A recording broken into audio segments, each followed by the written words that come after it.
అక్క ఏందిది మన చార్మినారేనా? ఉప్మా రవ్వ పోసిన రాలనంత మంది ఉండే చార్మినార్లా కింత ఖాళీ ఉందేంది? మందంతా ఎటు పోయిరు? అందరిని మూటగట్టెక్కనన్న దోలిర్రయ్యేంది?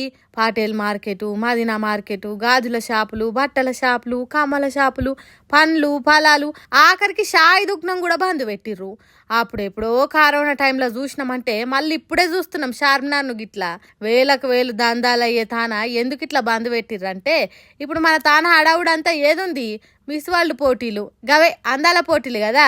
ప్రపంచ దేశాల నుంచి అందగత్తెలు అందరు వచ్చిరు కాబట్టి వాళ్ళకు మన చార్మినార్ చూపియాలనంటే మందు ఉన్నప్పుడు దొరకపోతే జనాలు తప్ప చార్మినార్ కనబడది. ఒకవేళ చూద్దామన్నా చూడనీయకుంటే ఈ అందగత్తెలను చూస్తందుకు జనాలే పడతారు. కాబట్టి అటు అందగత్తెలకు ఇటు జనాలకు తక్లీఫ్ కాకుండా షాపులు మొత్తం బంద్ పెట్టించారు. ఇలా చార్మినార్ అంతా తిరిగి చూసి అక్కడ గాజుల షాపింగ్ ఒడిచినాక చార్మినార్ కాడనే హెరిటేజ్ వాకు చౌమోహల్లా ప్యాలెస్ లో విందు చేస్తారట ఈ అందగత్తెలు. దినాం జనాలుండే జాగా గిరాకి బగ్గుండే ఏరియాలా గిట్లా ఒక రోజంతా బంద్ పెట్టేసరికి మా దందాలు దెబ్బతింటాయని బాధపడుతురట చార్మినార్ లా దందాలు చేసుకునేటోళ్ళు. చార్మినార్ ఒక్కటనే కాదు, ఈ అందాల పోటీలు వచ్చేదాకా వీళ్ళు ఏడికి పోయినా ఆడ గిట్లా అన్ని బంద్ పెడతారట. కాబట్టి దందాలు ఉన్నోళ్ళు చూసి మాలు తెచ్చుకోరే. ఏమంటున్నాం? అనవసరంగా అమ్ముడు పోక లాస్ అవ్వడెందుకు?